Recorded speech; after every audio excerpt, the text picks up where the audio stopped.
Ma famille m'a dit que le dîner de Noël était annulé à cause de changements de dernière minute, ma mère m'a envoyé un message, nous allons. Ma famille m'avait dit que le dîner de Noël était annulé à cause de changements de dernière minute. Ma mère m'avait envoyé un message court, presque sec, me disant qu'ils allaient fêter un peu plus tard, qu'il n'y avait pas de raison de venir. J'avais trouvé cela étrange, mais j'avais préféré ne pas poser de questions. Depuis quelques années, je sentais déjà la distance grandir entre nous, comme une porte que l'on referme doucement sans jamais la rouvrir. Ce soir-là, Paris brillait sous les décorations de fin d'année. Je n'avais rien prévu d'autre que de rester chez moi, seul, avec un repas simple et quelques souvenirs. Pourtant, une intuition me poussait à sortir. Quelque chose en moi refusait de croire que tout avait simplement été annulé.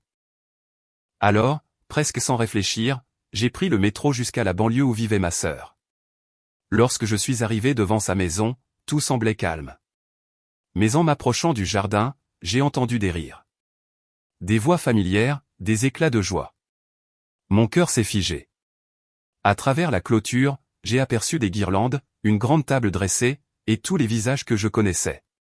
Ma mère, mon père, mes frères, ma sœur. Tout le monde était là.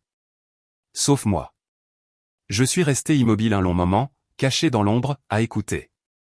Les sons du verre qui s'entrechoquent, la musique douce, les murmures des conversations heureuses.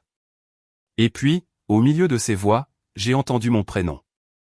Une phrase, jetée sur le ton de la plaisanterie, mais qui m'a transpercé. Ils espéraient que je ne viendrais pas, que j'avais compris le message. À cet instant, j'ai senti quelque chose se briser en moi. Pas de colère, pas même de tristesse immédiate, juste un vide immense. J'ai marché jusqu'à la Seine, sans savoir où j'allais. Le vent froid fouettait mon visage, et les lumières de la ville se reflétaient sur l'eau. Paris semblait m'accueillir dans son silence.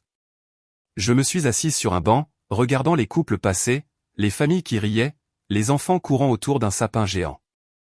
J'ai compris que ce soir-là, je n'avais plus besoin d'attendre leur affection. J'étais libre, même si cette liberté faisait mal. Quand minuit a sonné, je me suis souhaité un joyeux Noël à moi-même, en silence. Et pour la première fois depuis longtemps, j'ai ressenti une paix étrange, fragile mais réelle. Le froid de la nuit n'était plus qu'un souvenir, et dans ce moment suspendu, j'ai su que ce Noël marquait la fin d'une histoire, et peut-être le début d'une autre.